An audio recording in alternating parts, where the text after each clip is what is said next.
This is A Different Perspective with Kevin Randle. A retired U.S. Lieutenant Colonel, Kevin Randle has been studying UFOs for nearly 50 years.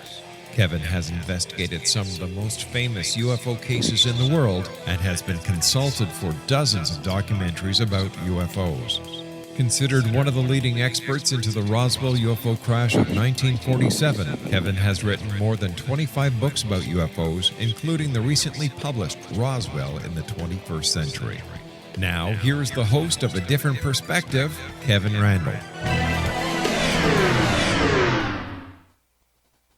And hello, welcome to this edition of A Different Perspective. I'm Kevin Randle. Before I bring on my guest, Rob Swiatek, let me caution you people, we've had technical problems here. My internet is becoming, shall we say, unstable, and it has cut in and out a couple of times earlier today, which has nothing to do with the program now. Just warning you, in case I fade away, it's probably just an intermittent thing, thanks to the internet.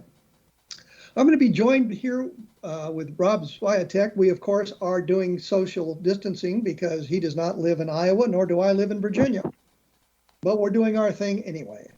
Rob has a degree in physics and spent his career at the U.S. Patent and Trademark Office working on intellectual properties in a number of areas, including aeronautics and astronautics. His UFO involvement goes back to 1968 during what he called his larval stage, when the ongoing sightings in the University of Colorado UFO study permanently nailed his attention. Once he arrived in Washington, D.C., he joined the Fund for UFO Research and was subsequently elected to the executive committee.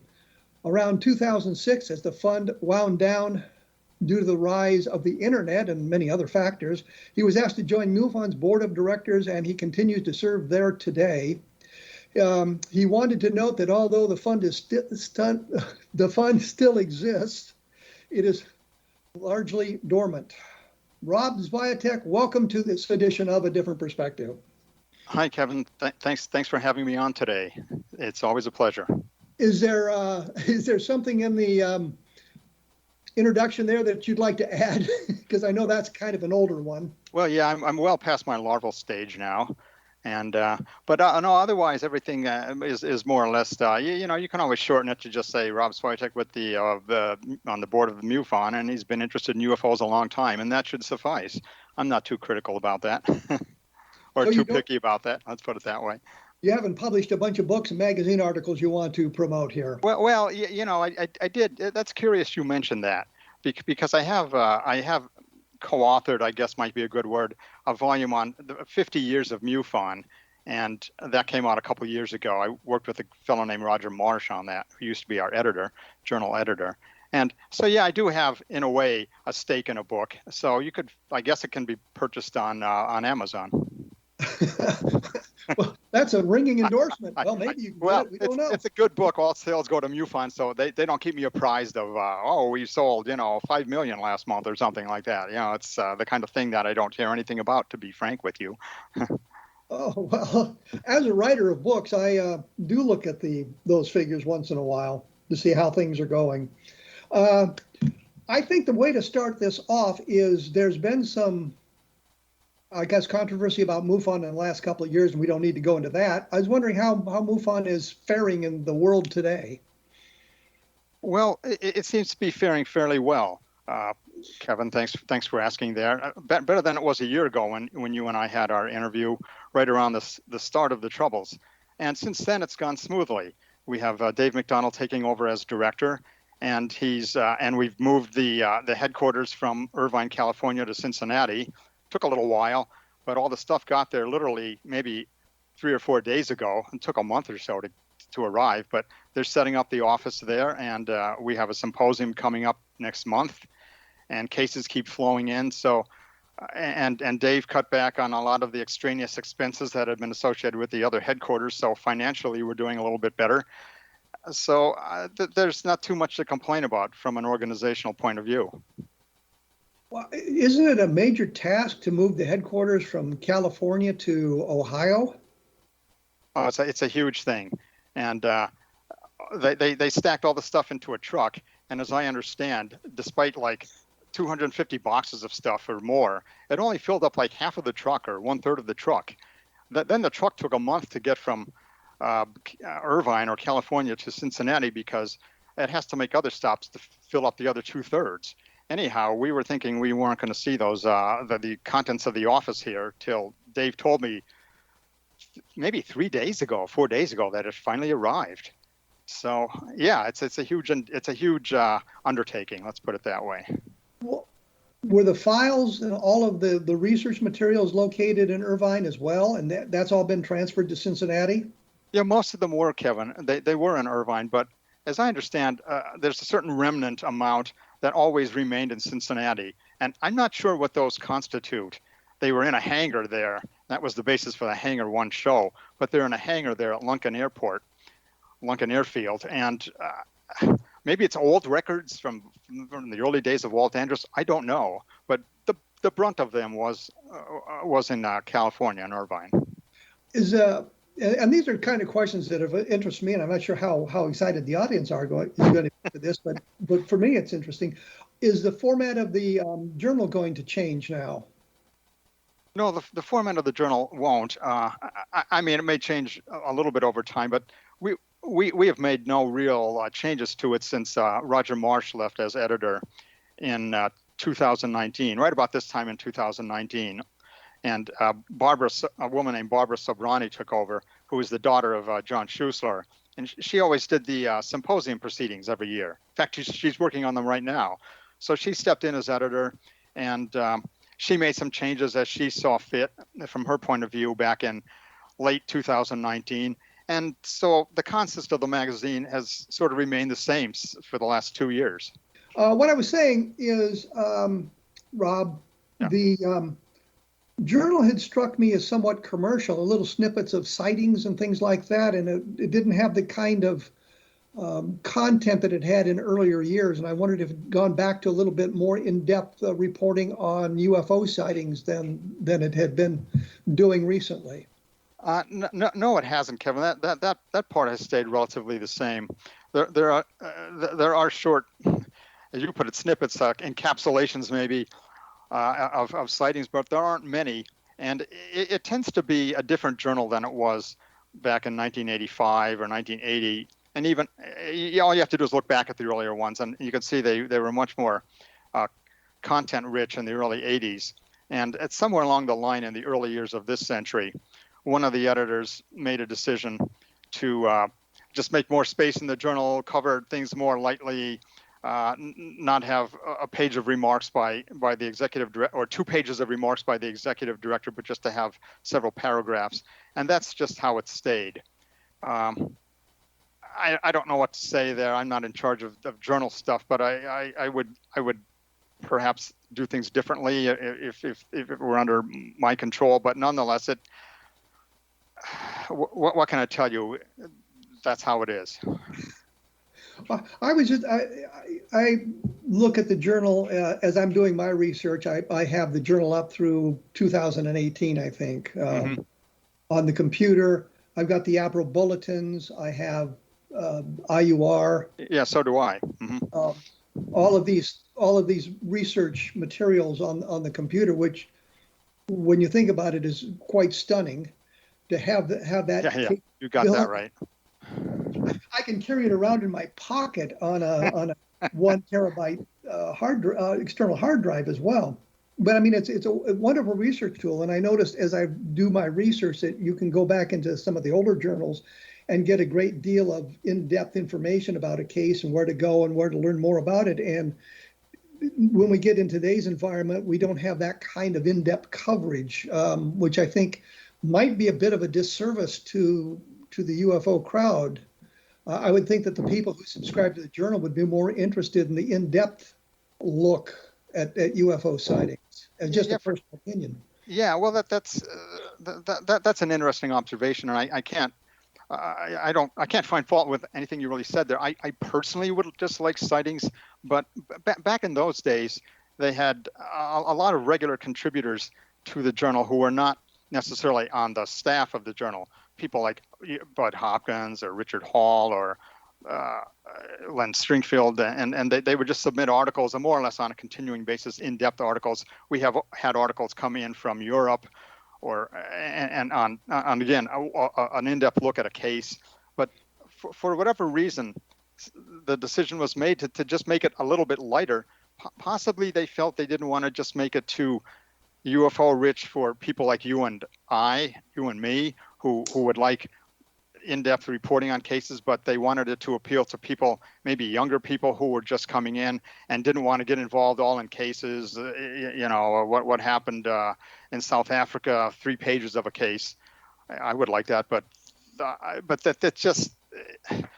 I don't know. It changed. It morphed a little bit, and it's a little bit of a different journal, but the same. They have columns, and these columns are sort of done each month by a person.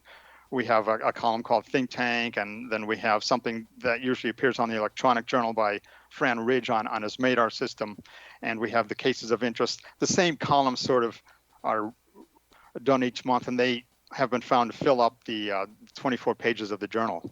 Well, I would say that I would think that somebody joining MUFON would be interested in the cases and the in-depth look at the cases. I mean, it's why you join the UFO organization, is to get that kind of information, and that you would hope that it would be filtered a little bit through people who are well versed in the field, so that rather than going on the internet and looking this stuff up and you have to dig through piles and piles of bad information to get to the nuggets, that the journal would be a place where you wouldn't have to do that. You could just pick it up and say, well, here's some well-researched UFO cases.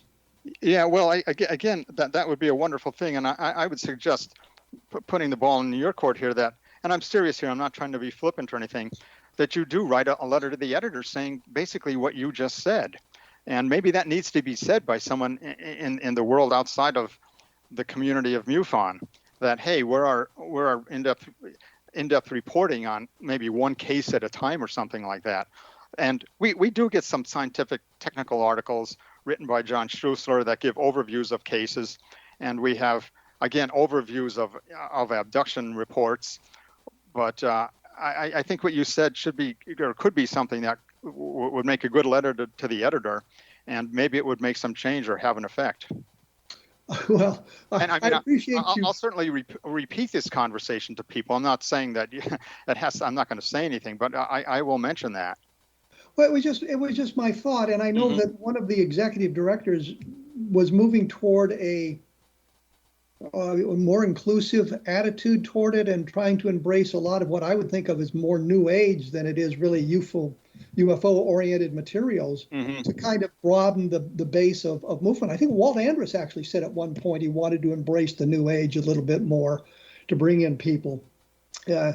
And I always thought that might be a bad way to go for an organization that was supposedly scientifically oriented, to embrace some of the new age material out there. Well, yeah, I agree completely with that, and I wouldn't want to see the journal go that way. I have put my 2 cents in over the past couple of years here on a number of articles that have appeared, and I won't go into specifics on this, but it has had a little bit of an effect on the types of articles that are appearing. Well, we're going to have to take a break. No longer appearing. We're going to have to take a break here because it's time to do that. I'm speaking with Rob Swiatek, who's on the board of directors of MUFON. I am, of course, Kevin Randle. The latest book is UFOs in the Deep State. And for those of you who would like to see it make #1 in the Amazon bestseller list, please help me out. I would appreciate it, just so we could move that book by Jacques Vallée off that spot. We'll be back right after this. You are listening to A Different Perspective on the X Zone Broadcast Network. Please stick around.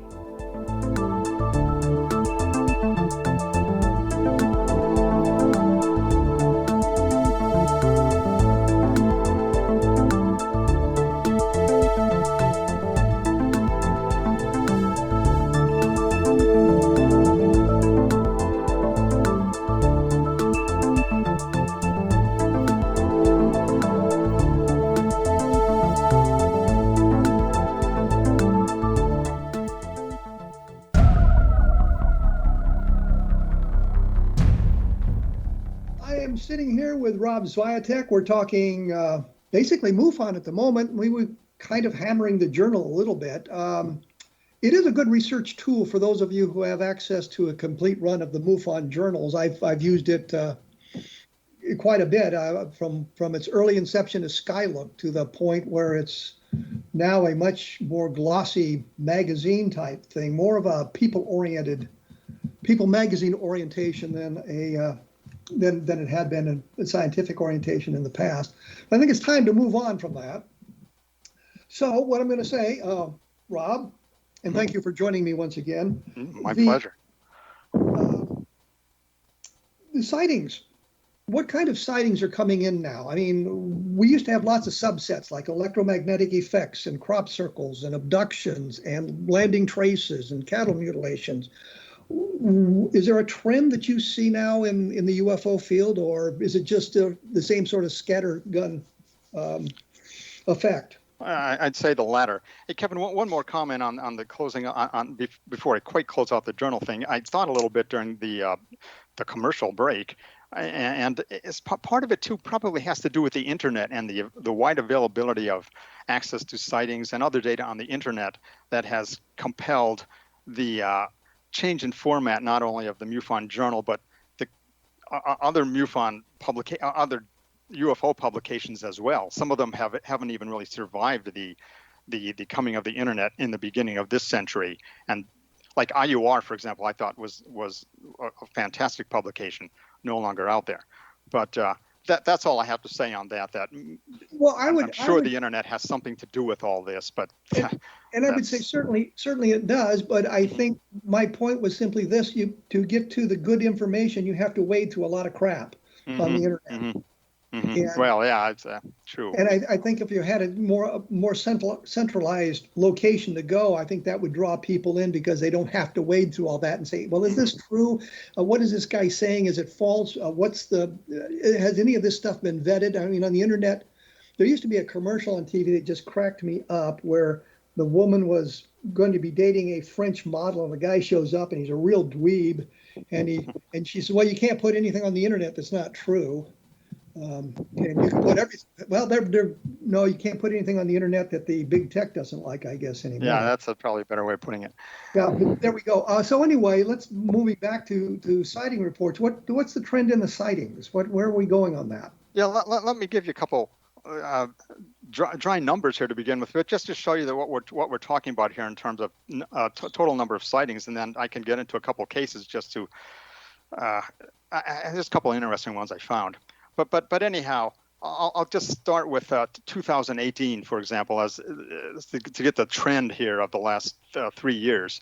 In 2018, events that occurred in that calendar year and that were reported in MUFON, total just around 4,400 cases, of which 29% were found to be unknown. So 4,400 cases MUFON received, U.S. events in 2018. And then events dated in 2019, the next year, pre-COVID year, still U.S. events, we had 4,000, just a touch over 4,000, with, again, amazingly, 29% unknown. Then in the year of COVID, last year, MUFON got, again, of cases that were said to have occurred within the calendar year 2020, 4,700, went up a little bit from the previous few years, with the unknown percentage dipping down to 23. And this year, January through June 30th, just about 2,000 cases, 30 under that.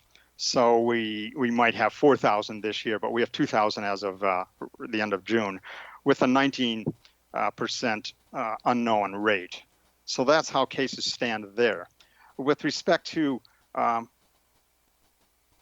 CE2 cases that involve electromagnetic effects on vehicles, that's just a pipe dream to think that these things are coming back anytime soon. They just haven't occurred since the 70s, and the 70s probably were the peak of the curve for those kind of cases, and to a certain extent in the 80s. But we rarely get any car stopping cases anymore, or any kind of cases with electromagnetic effects.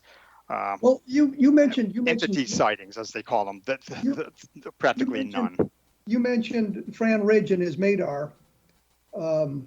MADAR, of course, is a detection system using magnetism as one of the factors for detecting the UFO. I mean, it records magnetic anomalies, spikes in radiation, things like that.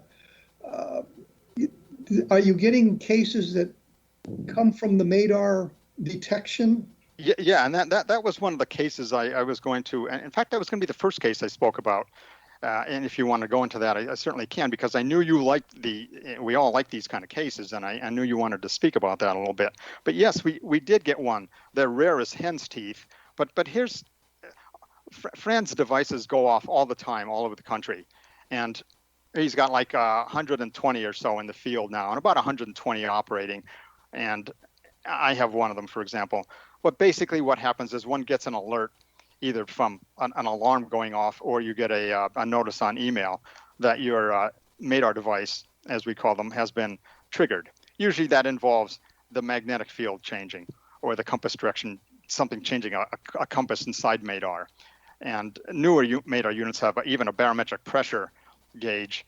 But anyhow, a change in the magnetic field sets the thing off once it goes past a certain deviation. And for the most part, even if you are aware of the fact that your MADAR goes off and you run outside, no one sees anything. But back in April of 2020 in Pennsylvania, we finally got a MADAR visual, as we call them. This fellow and his grandson had a MADAR in their house. They were pretty assiduous about monitoring the thing all the time and keeping up with any updates to it. And it suddenly went off one night around 10 o'clock or so when they were watching TV. The alarm goes off, and the grandfather runs outside. The grandson runs to the room where they have the MADAR to reset it, to stop the alarm. The grandson found he couldn't stop it. The father ran out. The grandfather ran outside and actually saw a large spherical object about 30 feet in diameter, just on the border of his property. They live in a rural area. It's not an urban area, and it turned out there were two of these spheres or discs or globes or whatever side by side, moving away from him across the property. So here we finally had a case where the MADAR went off and there was a visual component to this sighting, a few hundred feet away from the fellow, and adjacent dogs and animals and a farm were in an uproar, kicking the stalls and all this kind of stuff. So that was a good CE2 case with an electrical component to it. Well, I think that from what I've read from the MADAR reports, they do, as you say, they do go off all the time, but they look for correlations. Correct. Between the device going off and sightings in the area. And there have been some cases where the people operating the MADAR may not have a sighting, but someone in the area has a sighting, and it may be a few minutes after the alert or a few minutes before the alert, the sighting is made. That has occurred a number of times. You are correct. And the other thing that struck me was that sometimes, I don't know how big a range the MADAR nodes have, how far out they can reach to detect the anomaly. Yeah, that doesn't really have an answer because of the fact that it's not an active device, it's a passive device. So if the magnetic field changes by a certain amount, and I forget what that is, but Fran's got it calibrated for each machine. It doesn't matter if the impetus for the change in the field is 500 miles away. If it's enough to raise the field or change the field a little bit around the MADAR unit, it'll go off. And so it's got in a sense, it's got an infinite range because it's not actively sending a signal out. It's like all ears. Let's put it that way. And that's part of the problem that I think we haven't resolved with Fran, or Fran maybe hasn't resolved it even in his own head, is what constitutes a correlation? Is it a sighting that occurs 2 hours after a MADAR unit goes off? Is it a sighting that occurs in the same state as a MADAR unit when it goes off? If a sighting occurs in the same state but 500 miles away at the same time, is that a correlation? And I don't think anybody has any answers there. That's why I've always said, and I've told Fran a couple times, but other people I'm sure have mentioned this, that the best things for your MADAR unit, Fran, are when a MADAR unit goes off and the owner of the unit goes outside the house and at that time sees an object, an anomalous object, close by. That's all we can really count as a really good correlation at this point. But something that occurs 3 hours before the unit goes off or 5 hours after it goes off is a little tenuous, to put it mildly. I think it's interesting to report on the correlations, even if it's quite a distance away and several hours before or later. I think it's an interesting thing to look at. Mm-hmm. Oh, absolutely. But I'm kind of on board with you that I need something there. The operator or somebody in the local area, doesn't even have to be the operator. Somebody in the local area sees the object about the same time. Right. I think Fran has talked about the problem being that there are no really good reporting centers that you can access. I don't know how good the National UFO Reporting Center is in gathering the data, but if the person who sees the object doesn't know about that or doesn't know who to report it to, then you can't get a correlation, even though there might be a really great one out there for an object that was just over the horizon from where the operator was. Absolutely. A lot of these, the ones that do go off, could actually represent pretty good sightings in the nearby area. But yeah, if police normally made a habit of, if they got a report, immediately logging a report or logging into the MUFON CMS system and just reporting a sighting from a person, or if somehow they could call Davenport and log a sighting, we'd have a much better grasp on what sightings are actually affecting the MADARs. Yeah, but to be fair to the police and the way things are going, they probably have a lot of other things to do that are much more important. I understand. I'm not trying to. I mean, if we had input somehow from people who had a sighting, they'd almost immediately have to know about MUFON and go and log the sighting into CMS. I don't know, what else can I say, you know? Well, I understand. This is just one of the problems of looking through the MADAR information and the correlations between it. I was struck by a couple of things, as we mentioned, that sometimes the distance seems excessive and sometimes the time frame seems excessive. But I also understand that that was why I asked about the range of the MADAR system. If the thing works out to 20 miles, then it's very, very simple that the object was seen 20 miles away and the person operating the MADAR node couldn't see it because it was too far away. Yeah, no, it's like I say, it's measuring the ambient electromagnetic field. If something far away has the ability to, in a sense, raise the whole ambient magnetic field for hundreds of miles in diameter, then it'll trigger all the MADAR units that happen to fall within that radius. And, well, the other thing, and we'll talk about that when we come back from the break, because we're going to have to do that in just a moment. But one of the things that I was looking at is, do we know there's a big electromagnetic effect? Is it electromagnetic produced by some of the UFOs? And I think the answer, of course, is yes, based on information that I've been able to gather. But, and I mentioned this, I think, to Fran a couple of times as well, that, there were UFO detectors being produced in the 1960s. I think Jim Lorenzen came up with a design for one, and I think I even put the design up on my blog so that people could take a look at that. I'm going to have to take a break here. I see that I'm really talking too much about this sort of thing. I did want to mention that there are other fine programs about the paranormal that can be found at xzbn.net. So take a look at the listings at the side of the website, and you're going to find something that's going to trip your trigger. I am, on the other hand, a big fan of A Different Perspective, but I'm biased in that respect. We will be back right after this with Rob Swiatek, so please stick around.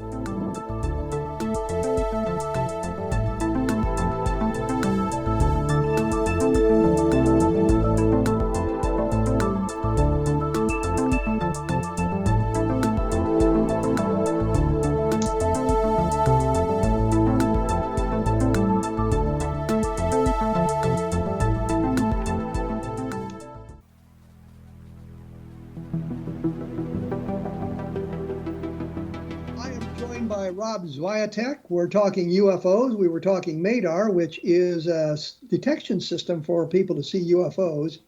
And when we went away, and I know the answer to this question, I believe I know the answer, what suggested to, I guess, Jim Lorenzen in the beginning and Fran Ridge, I want to call him Fran Ridge later on, that there is a big magnetic component to some UFO sightings? There seems to be a correlation that's occurred for a long time. It's easy to measure deviations in the magnetic field. That helps to make a detector. Fran now, like I mentioned earlier, has a barometric sensor in some of his newer units. So if the pressure goes up or conceivably goes down an inordinate amount, it would trigger the unit. However, this is me speaking my opinion. I'm not sure that there's necessarily a barometric effect associated with all UFO sightings. It's beyond a doubt that there has been with some, but that's a real small minority of cases. But the number of sensors that are available on the market that Fran can cram into a little unit and still sell it for a very reasonable price is rather limited. So you have to start out with some simple things, and with at least one thing, magnetism, that UFOs seem to affect. Temperature, yes and no, sometimes. Pressure, yes and no sometimes. The presence or absence of light, that would be a good one, but again, you run into a lot of problems then with just ambient light that has nothing to do with UFOs. Someone turning a porch light on, a car driving by, that's going to set off the units. So Fran faces a lot of problems here with other types of sensors, and he's sort of has maneuvered adroitly around all of these things to come up with a unit that at least gives you some indication that there might be an anomalous event occurring in your area, and it's all contained in a box the size of a pack of cigarettes, or just a little bit larger. He's done a wonderful job in terms of marketing this thing, and getting it out there to many of the states in the union. But Kevin, if he were to get many units in a state, then we probably would have a lot better chances of really getting correlations between MADAR units and sightings. If every state had 20 MADAR units scattered around it, and then a sighting occurred, a sighting would then be much closer to, one would think, a MADAR unit, and maybe we could come up with better correlations. But it seems to me two things come to mind. One is, do changes in the magnetic field of the Earth affect the MADAR units? And have we ever looked at something like that, maybe triggering the units? And the second thing is, not all UFOs seem to have a magnetic effect component to them, because we have an awful lot of sightings where the UFO is very close to the cars of the witnesses. Didn't seem to affect the cars or the operation of the cars, or compasses or other magnetic type devices that might be carried along. So has that been looked at all? Yeah, well, I would think so. With respect to your first observation, the magnetic rise can't be gradual over like 3 or 4 hours. It has to be a real spike, let's put it that way, occurring over a very short time increment, 2 or 3 or 4 seconds, which the Earth's gravitational field doesn't normally change in that short a period of time. So something that occurs over the long period of time, a friend might have to recalibrate them, but it needs to be a spike, a sharp spike. The magnetic field suddenly causes a switch to close in his device, and cause the alarm to go off. And with respect to your second point about some UFOs don't have electromagnetic effects on things, absolutely that's the case. But when Fran was designing these things, he had to start somewhere, you know what I mean? And like I said, you could pick a light, you could pick pressure, but whatever you pick for your box, even if you pick 3 or 4 of these devices, it's not going to cover all UFO cases, because some UFOs, as perverse as this phenomenon is, aren't going to exhibit any of those changes to the ambient field, whether it's the electromagnetic field, whether it's to the pressure field, whether it's to temperature, whether it's to light, whether it's to just the gravitational field, as opposed to the magnetic field changing. We had that same problem when we did the AMP units to monitor abductions or conceived abductions in a person's house. What sensors do we put in a box? and you just have to make at a certain point an educated guess. And you can't put all the sensors in the world into the box, but if you have to pick 4, what are they going to be? So yeah, we picked what we thought were hallmarks of an abduction. Let's put it that way, and put those sensors in the box, and that's what Fran did. Well, no, I'm not criticizing Fran at all. I think it's a wonderful thing to do, and it's a way to become proactive in the UFO field. You're not waiting for somebody to call you and say, "Well, I saw a UFO last night." You're alerted to it. You go outside, and there it is, with any luck at all, type thing. But you open up an interesting thing. You talk about a similar type device or a similar type project with abductions, that you had some kind of a sensor array that would not alert you to abductions, but record maybe? Yeah, well, this was now 20 plus years ago, the abduction monitoring project that the MUFON and CUFOS and the fund at that time collaborated on. And yeah, we did have these boxes built and put in a number of houses. That's another program, in the sense that we could talk a long time just based on that subject of the box. But yes, this subject was, we did do that. We put sensors in the box. We had people fill out journals for 3 months at a time, I think it was. And each night they'd fill out journal out the next day as to what they remembered from the previous night. And we tried to figure out whether any correlations occurred between the units on the nights they said they thought something happened to them. Long and short of it. Well, what were any positive results? Well, the bad news is out. The bad news is that the funding ran out, and we lacked $25,000 to have the results looked at. But I know everyone's throwing up their hands, because that's the kind of thing we hear in the UFO field all the time. Oh, I had a piece of metal that a UFO dropped, but gee, I seem to have lost it, or I can't find those pictures I took of my close encounter. But this data is still there, and Mark Rodegger and I, on a regular basis, discuss it and discuss finding someone to analyze this data, and now that has started up again, and Mark thinks he has someone that might be able to do this very tedious work, and they have to be almost a professional statistician or a PhD statistician to look at this data and find correlations.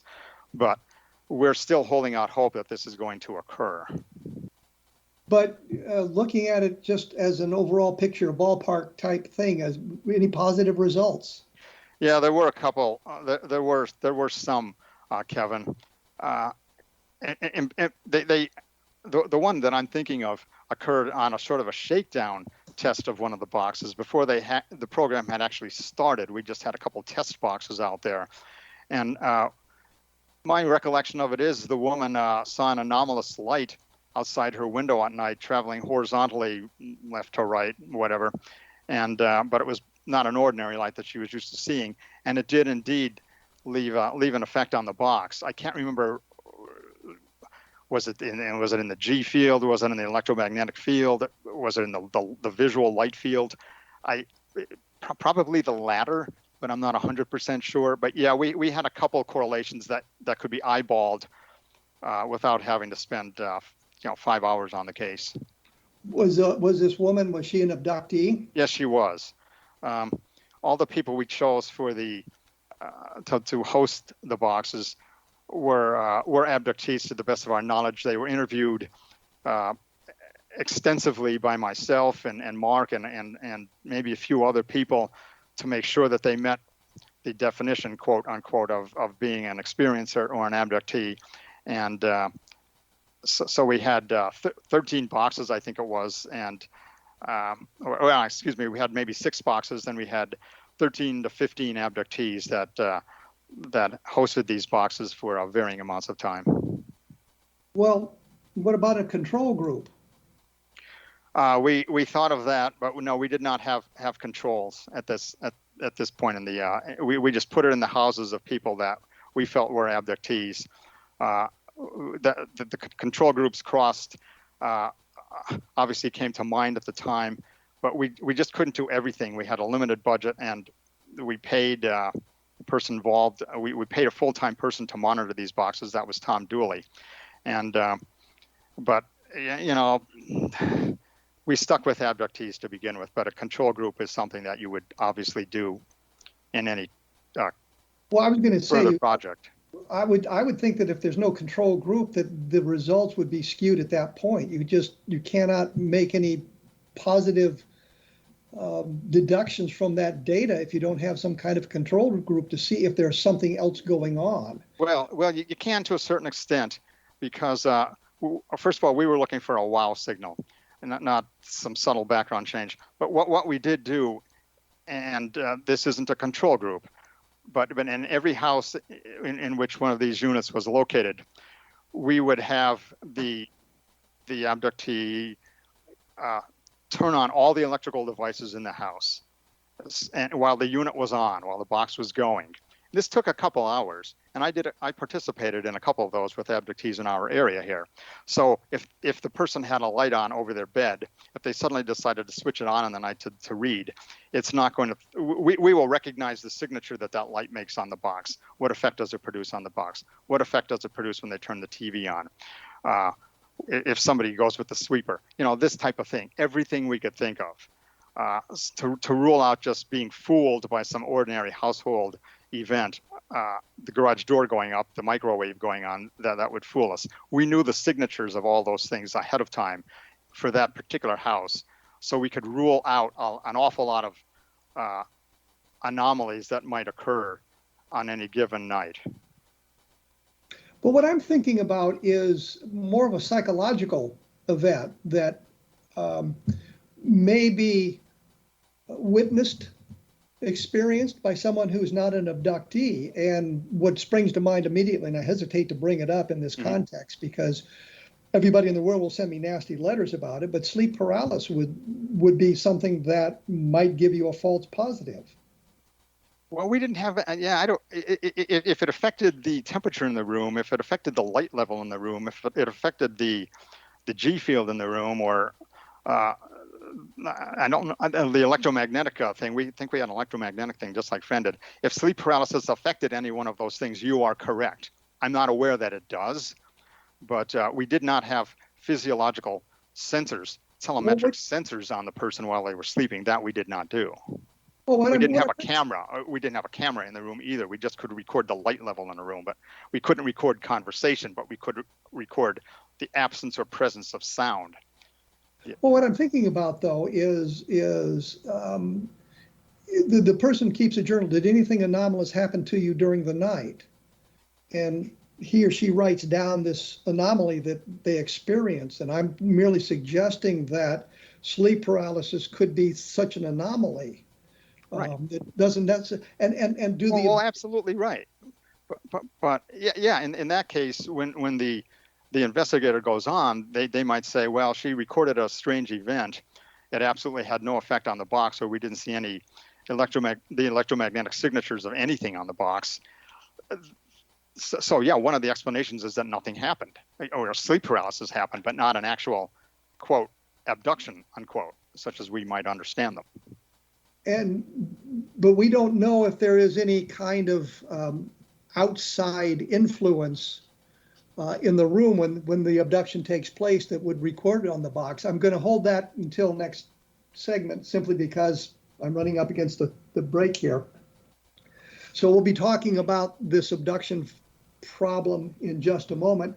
I do want to say that for those of you who are interested, please take a look at UFOs in the Deep State, which talks about how the government has kind of suppressed the information about UFOs and why they may be doing it. I think some answers in that book that people may not be aware of. I will be back right after this with Rob Swiatek. We'll be talking about UFOs and alien abduction, so please stick around.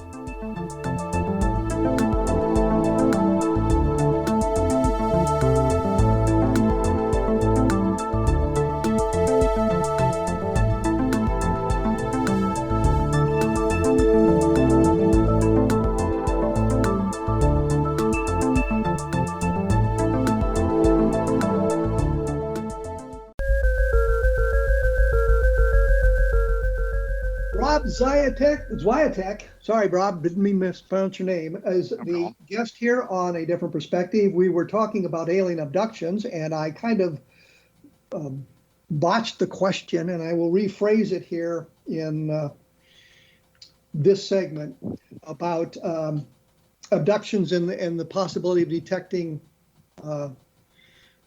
with the instrumentality an abduction. Bud Hopkins talks about the aliens being able to pass through walls.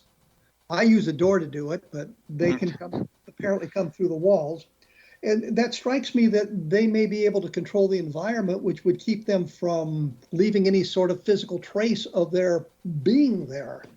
So there would be no way to know whether a person was actually abducted or if it was an episode of sleep paralysis if there's nothing on the detector.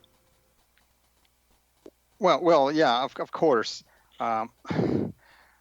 We took our best guess that at least some abductions seem to involve a flash of light. We put a thermometer in there just because some people said that the temperature got real low during an abduction. We put, an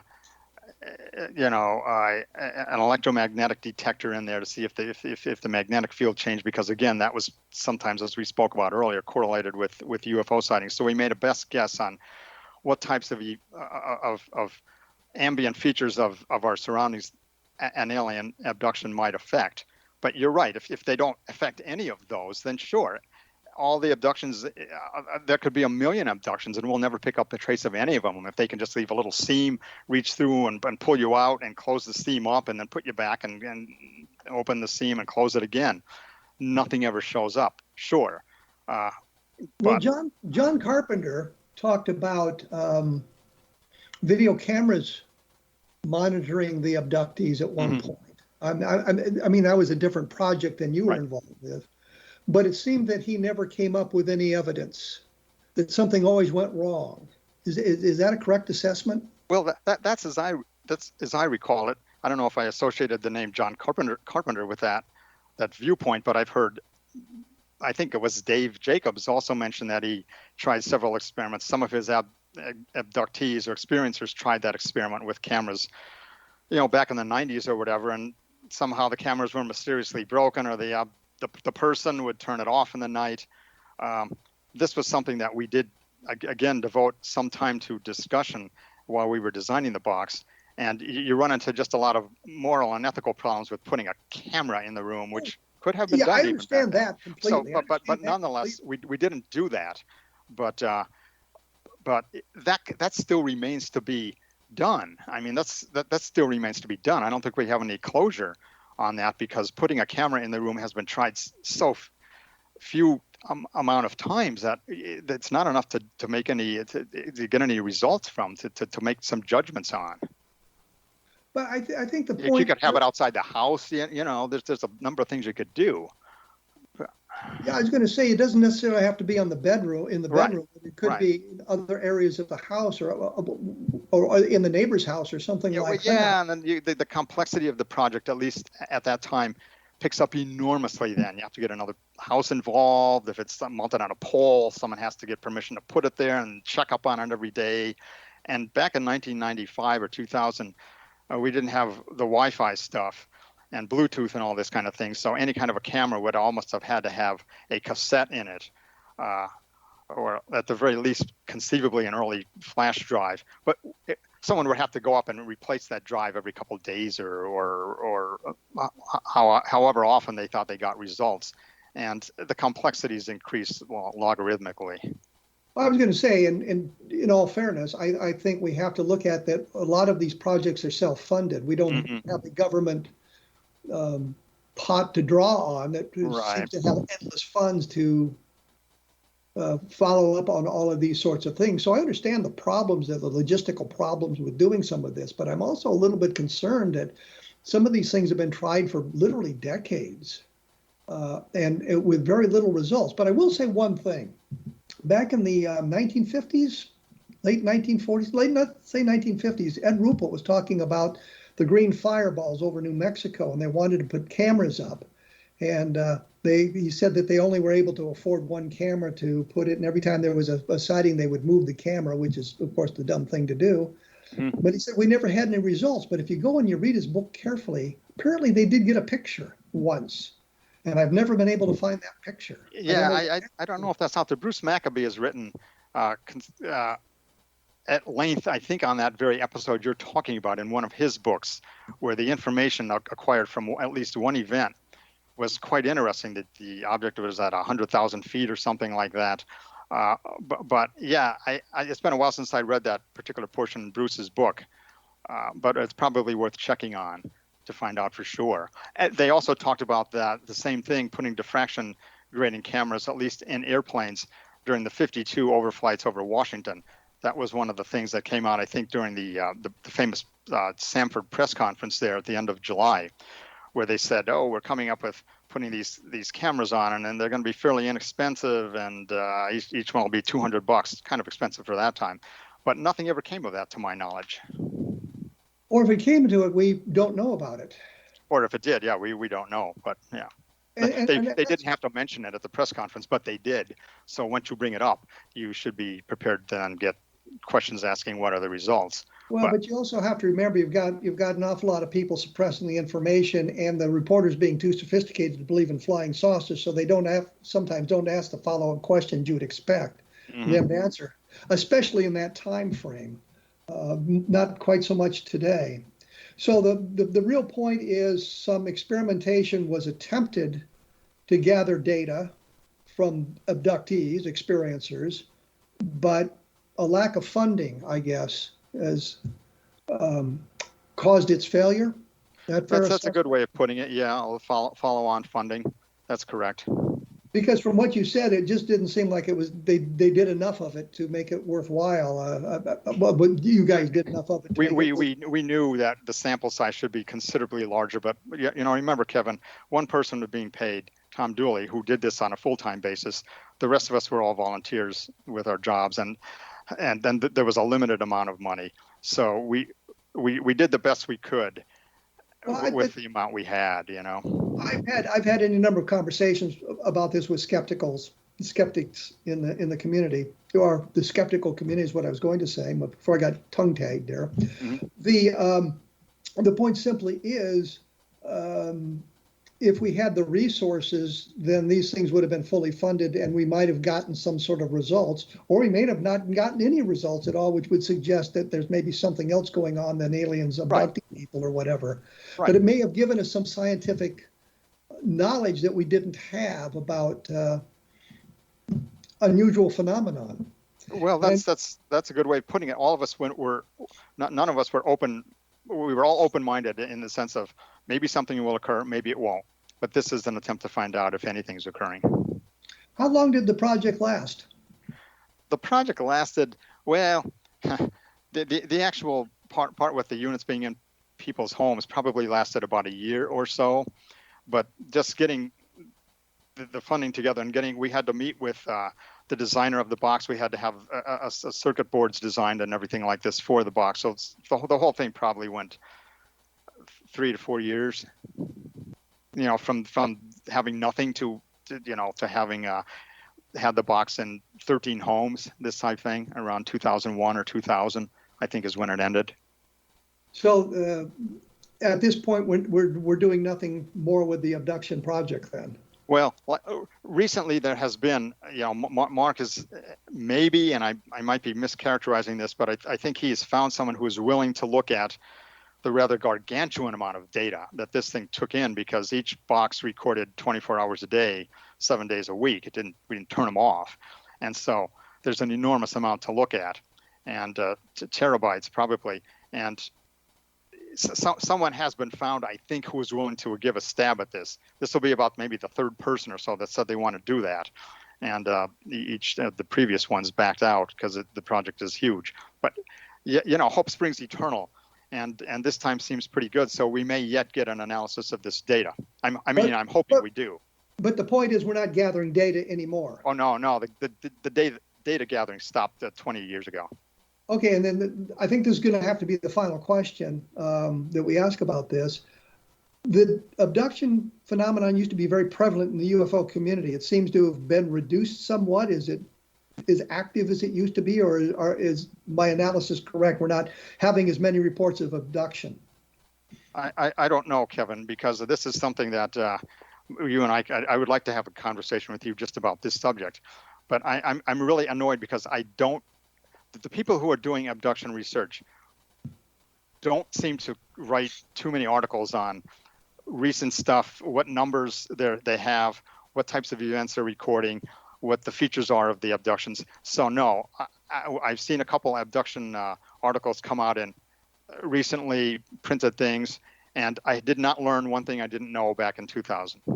So it's enormously frustrating, and this is a particular aggravation of mine, that we're not getting too much information on what currently is the status of abductions. Quickly, Calvin Parker and his latest books. What do you think about that? Well, to be honest with you, I haven't read his latest book, although I have it. So I'm always a little leery of books that come out 40 years, or almost 50 years after the event. And so I more or less go with what Calvin reported back right when the Pascagoula case occurred back there in 1973. What he said in the initial, a couple months after that. So okay. I think it's a fairly good case. Well, fair enough. Rob, thank you for taking time to speak with me today. We're just flat out of time. Appreciate the information you've shared with us. It's been a pleasure. Well, thank you so much, and you have a good rest of the day. Thanks, Kevin. Well, you've been listening to Rob Swiatek. We've been talking about the state of MUFON. We've been talking about MADAR. We've been talking about abductions, which I think sort of interesting to see where things are going, because it seems to me that the trend is kind of down throughout the UFO field at the moment. And it may be that we just are focusing too much on the government investigation and the UAPs and the Navy footage and that sort of thing, and to the exclusion of some of the other cases which might be of benefit to take a look at it. And I don't know how many government agencies are involved in that sort of thing, and if they're really making the effort that they claim to be making. I have a very little hope that it's going to go anywhere of importance. I looked at the 9-page report that came out on June 25th, which, by the way, is the anniversary of the Custer Massacre, another great disaster in American history. And it struck me as a fairly average high school report. It really didn't tell us anything. We didn't learn anything from it. Well, we had 144 reports. Well, was that 144 cases or reports? Were there multiple reports from one case? How many cases were they? Did we learn anything there? There supposedly is a classified section. John Greenwald suggests it's 17 pages. Lou Alexandro is suggesting it's 70 pages. So we really don't know until we can get some kind of reading on what is in it, and if it is any more valuable than the 9 pages that were presented to Congress. I think it's a kind of a tragedy that we're doing the same things today that we were doing 75 years ago. I look at the what's going on now is kind of Twining 2.0, Twining investigating UFOs in 1947, suggesting we need more information, we need to collect more data, and that's where we are today. We need to collect more data, we need to do more analysis. So we're moving toward Twining 2.0, and I fear we're going to end up with Condon 2.0 and say, well, we looked at it, there's nothing to it, let's go home. That kind of thing. I think that's where we're going. If you take a look at UFOs in the deep state, however, I think you'll see how that information has been manipulated and how it's been hidden from the public, and the purposes for the continued secrecy. I think that's an important thing that we need to look at, the continued secrecy. Why is this stuff still being held secret? There are classified sections. Doesn't mean there's alien visitation, just means there's classified stuff there, and we need to have a look at that, or at least some explanation of what is going on there. That's really all I've got. Next week I'm going to be talking to Bob Schaefer. We're going to be talking to a skeptic about these sorts of things as well, getting the other side of the coin. So please check in for next week. You have been listening to A Different Perspective on the X Zone Broadcast Network, and I'll be back in 167 hours with more incredible information. Thanks for tuning in.